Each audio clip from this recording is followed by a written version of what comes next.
Hi, my name is Mrs. Murray and I teach second grade here, and I'm going to read Chapter 6 of Tom Swift, Inventor's Academy. Chapter 6 is entitled The Surveillance Solution. Back off, asked Sam. It's gotta be Conway. He's on to us. Us, I asked. Did you get a text too? No, Sam replied. I turned to Amy and Noah. What about you two? They shook their heads. Looks like you're the only one, said Amy. Sam shrugged.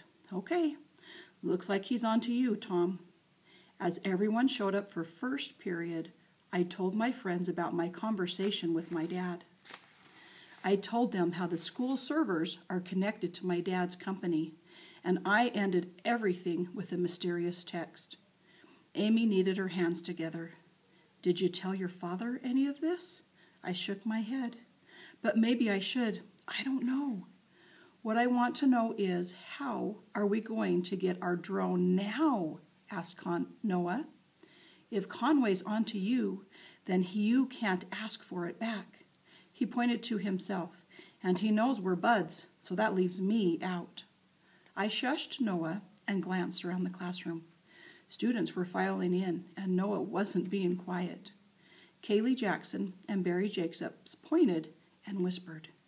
I didn't have to answer Noah. The bell rang, the usual bell. Unlike the afternoon before, we didn't have to wait for the teacher to keep time.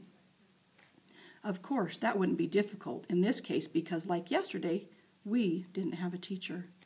Good morning, Swift Academy students, said Mr. Davenport's voice over the loudspeaker.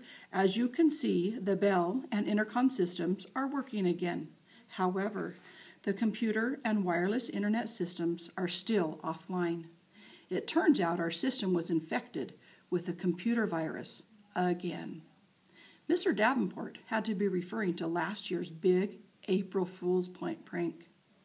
Everyone called it the computer catastrophe because every computer in the entire school played an endless loop of funny cat videos from around the internet. It only lasted for an hour, and I heard Anya Lotkey got in big trouble for pulling it off. But to the Academy students, she was a hero.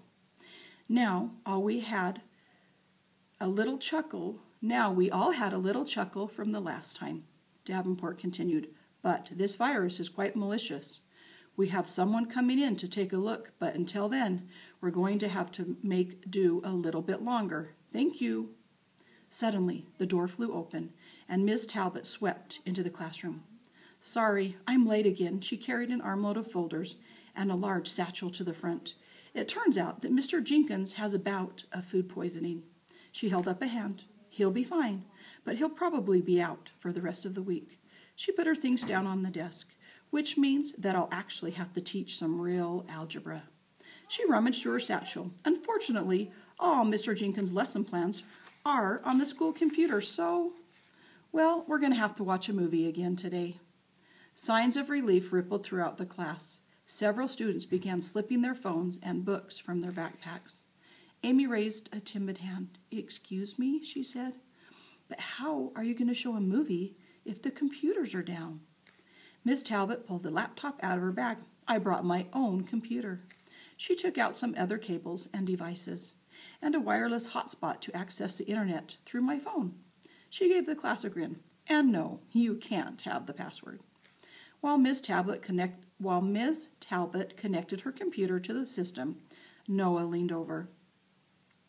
Whatever is going on with Mr. Conway, we have to get that drone back, he said.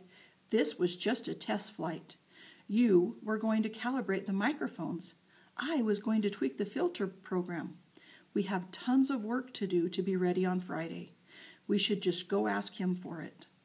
Sam leaned over. Do you want my opinion? She asked. If it means not getting our drone back, then no, said Noah.